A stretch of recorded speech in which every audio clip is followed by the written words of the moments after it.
A screeching of insects came from the garden. They were locusts on the trunk of the cherry tree to the left. He had not known that locusts could make such a rasping sound, but locusts, indeed, they were. He wondered if locusts might sometimes be troubled with nightmares. A locust flew in and lit on the skirt of the mosquito net. It made no sound as he picked it up. A mute. It would not be one of those locusts he had heard at the tree. Lest it fly back in, attracted by the light, he threw it with all his strength towards the top of the tree. He felt nothing against his hand as he released it. Gripping the shutter, he looked towards the tree. He could not tell whether the locust had lodged there or flown on.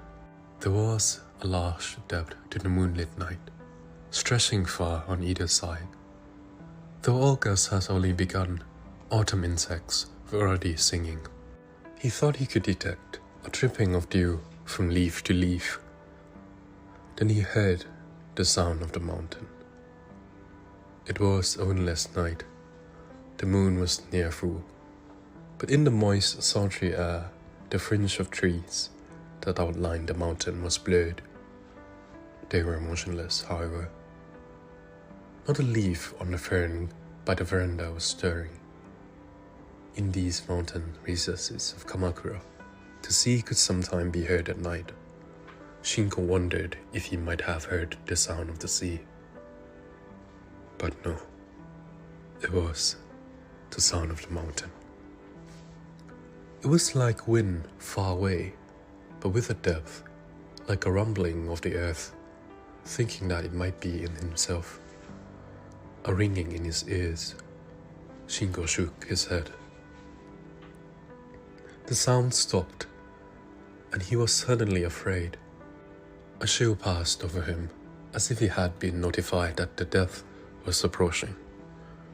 He wanted to caution himself, calmly and deliberately, to ask whether it had been the sound of the wind, the sound of the sea, or the sound in his ears. But he had heard no such sound. He was sure that he had heard the mountain. It was as if a demon has passed, making the mountain sound out.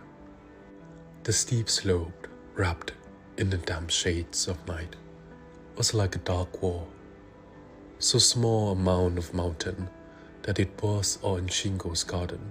It was like an egg cut in half. There were no other mountains behind it and around it, but the sound it seemed to have come from that particular mountain to the rear of Shingo's house. Stars were shining through the trees at its crest.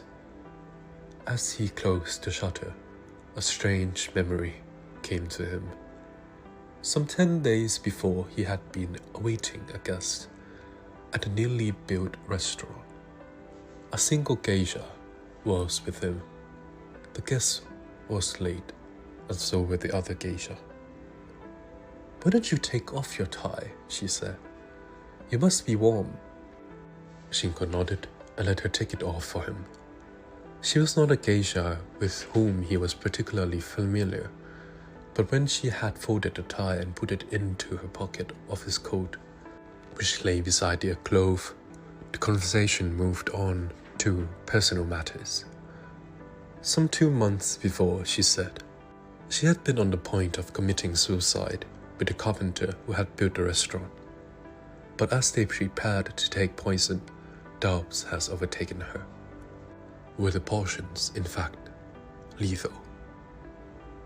He said there was plenty. The doses were all measured out. His and mine, he said, and that proved it. But she could not believe him. Her doubts only grew.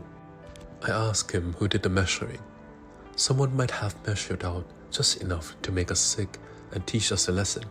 I asked him who the druggist or doctor was that gave it to him, but he wouldn't say. Isn't that strange? There we were, going to die together. Why wouldn't he answer me? After all, who else to know afterwards? A good yarn, Shinko had wanted to say. And so she had insisted, She went on that they try again after she had found someone to do the measuring. I have it here with me. Shinko thought the story an odd one. All that had really stayed with him was the fact that the man was a carpenter and had built the restaurant. The geisha had taken 2 packets from her purse and opened them for him. He had only glanced at them.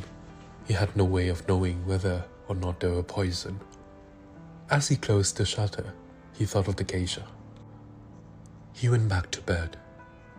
He did not wake up his wife to tell her of the fear that had come over him on hearing the sound of the mountain.